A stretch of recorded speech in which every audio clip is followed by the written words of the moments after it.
Okay, good morning, everybody. I wasn't sure if we'd do a video. I got up early today, and this could be profitable, and it's nice. It's the prayer time, so I've been up for a few hours, but it's nice. You won't see it, but we had some lightning, some thunder,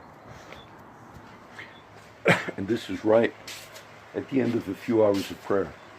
And this is like an open time where after you do the prayer time, pray for all the people and nations and regular prayer time.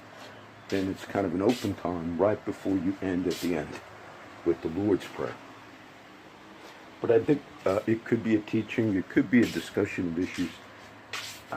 We had to put one of our dogs down yesterday. Her name was McKenna last night. And McKenna, we had her maybe 15 years. And she, out of all the animals my kids rescue and all, she was the oldest one. And she was a small little black dog and got gray over the years. And these other dogs who were younger and all, she didn't like, they bothered her. But when I'd go in my yard on certain sunny days and sit out there, she was so happy. I'd come home and she was old and kind of would limp and all. But it was her chance to go sit in the yard because I'd be out there. And the other day she came in here and she wanted to jump up when I'm doing my reading and stuff.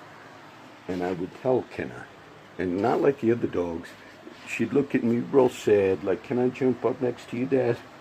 And I would tell my dogs when I'm reading there, no. And she would listen. And so she came in the other day and wanted to lay next to me. And I said, no. And then she makes a sad face and goes inside. But they weren't going to, she's been very sick and had cancer and was crying. And my wife is taking care of her and carrying her into the yard to go to the bathroom. And so they don't tell me. And about 10 o'clock last night, I heard everybody get a commotion. And I said, oh, you're going to put her down? And look, they rescue many animals, my kids. So many dogs. Our home, if you include my daughter out in Mathis or Orange Grove, it's probably 50 dogs.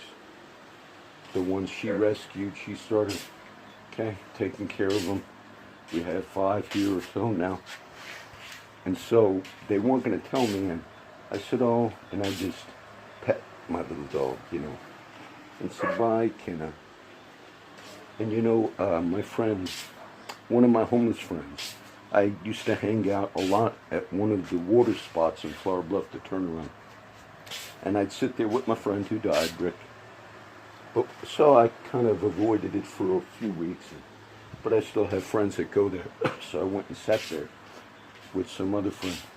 But he told me, and the guys on the street, a lot of times they complain to each other. They fight with each other. But my one friend told me, Rick didn't get along with a lot of guys. He got along with me, but he was kind of like that, my friend Rick. And he said, John, that night, Rick was saying to one of the other guys, I'm dying. He said, I'm dying. He was laying there out in the open, living homeless. But he said, I'm dying. He died. And I used to talk to Rick a lot. And his father is 90-something years old, still alive. And his father, I guess, was very successful in business over the years. And Rick, he was in the military. They went overseas. He used to take karate or one of the Oriental arts. But then, for whatever reasons, Rick did like maybe 7 years in prison. His family might have disowned him at one time. He was and his father owns like a bunch of property somewhere in Texas. Gave me the name. It's like, it would have been an inheritance. And Rick, he would say, my dad is 90-something. He's probably going to outlive me, John. And Rick was just hoping, because he was 61, that he could finally maybe, he said, but my dad at one time disowned me. I wasn't going to get nothing from the inheritance. He said, but then some other things happened and they were on speaking terms again. But Rick says he's going to probably outlive me, John. And he did. Because Rick died.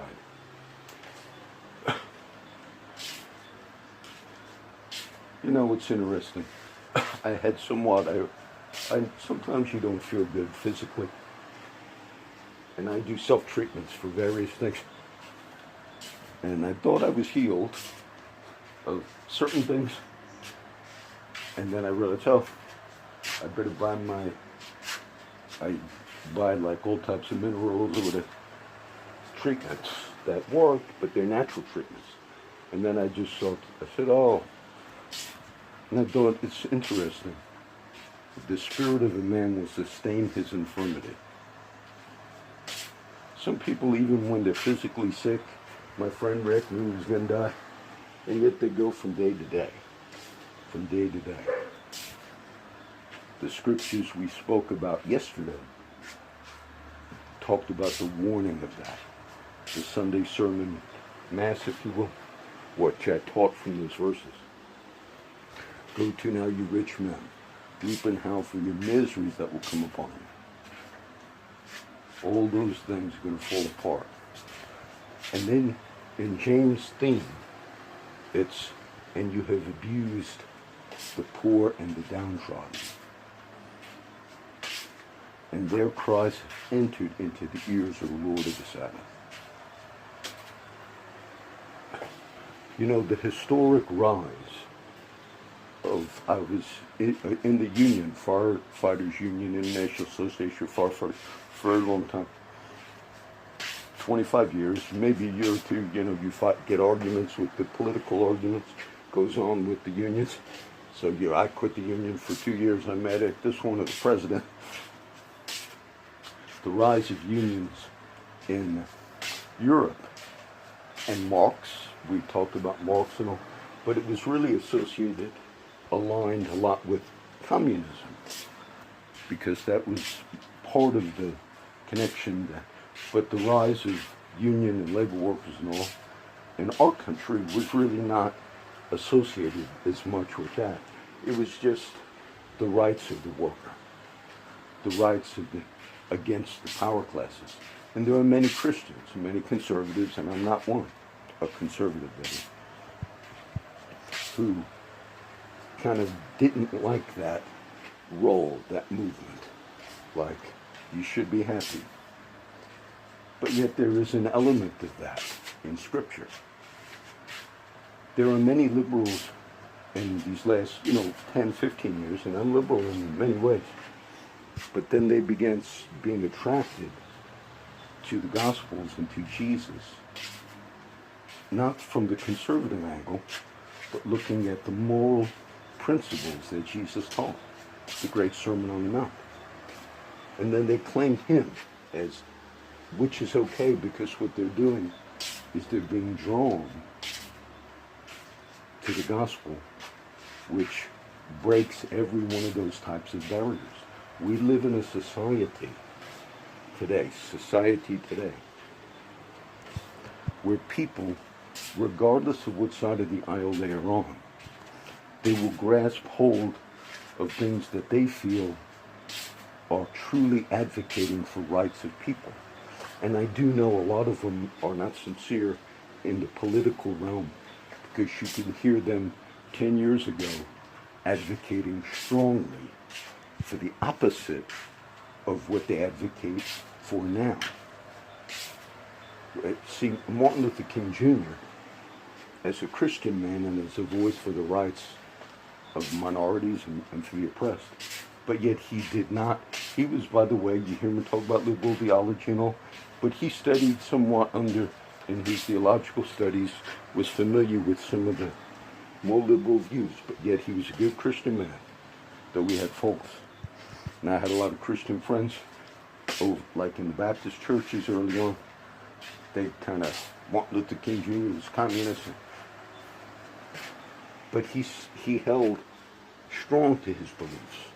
I heard one of his relatives, I forget now, a black woman in the last few years, a family member of Martin Luther King Jr.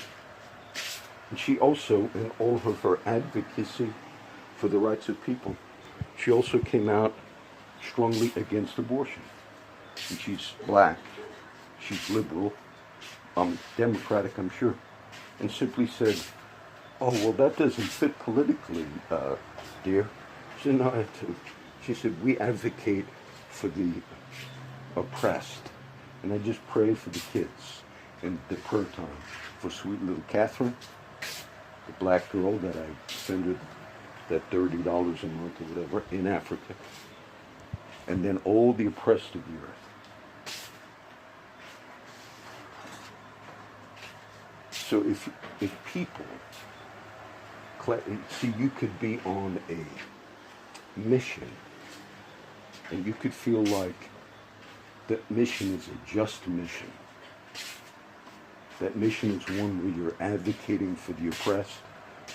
Many in politics in this country feel that they are actually doing that.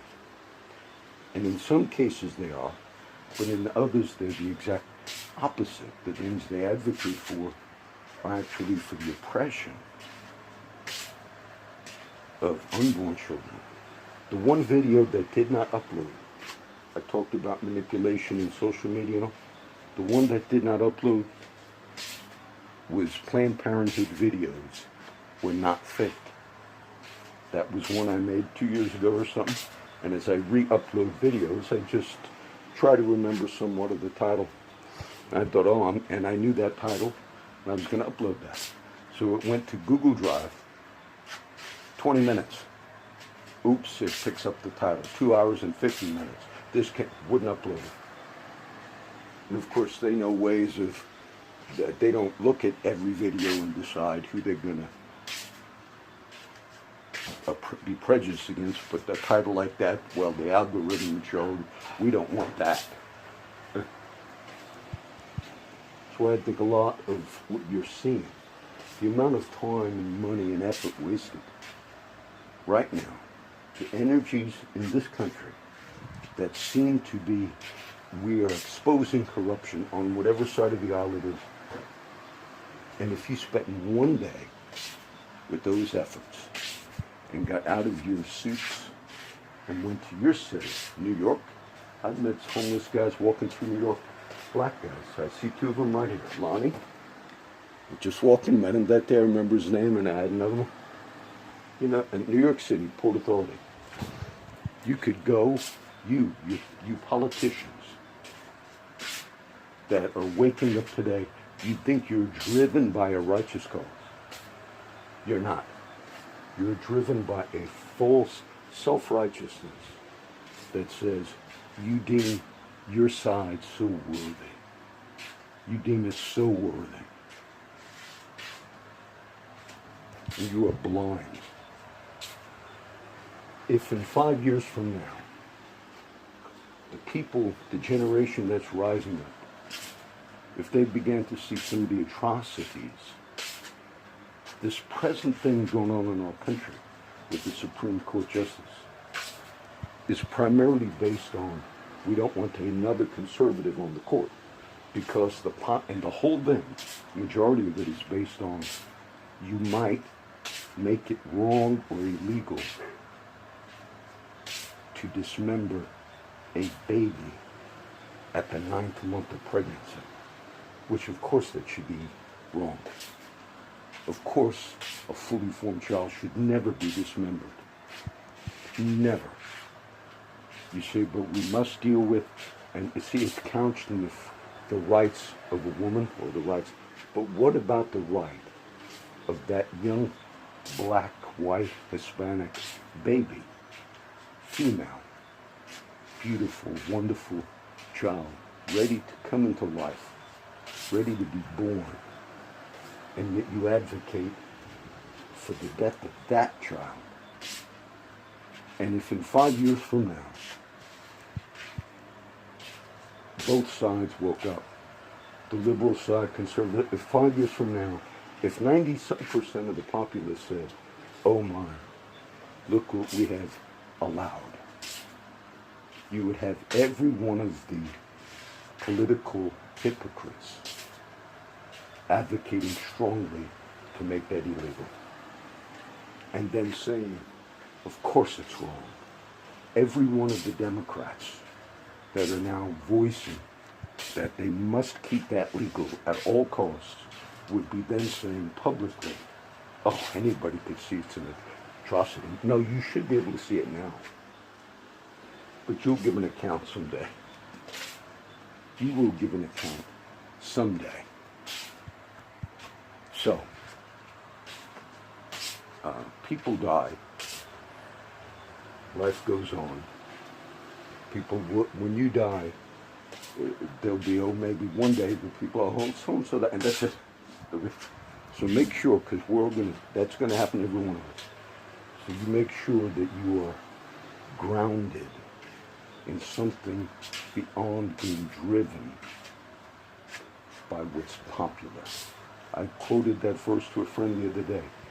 It said, I forgot who it was. One of my friends said, John, you can't put your trust in people. I said, of course you can't. I said, I just read that from Jesus in the Gospels. I told my friend. It said, many committed themselves unto him at the feast. It was popular in John's Gospel.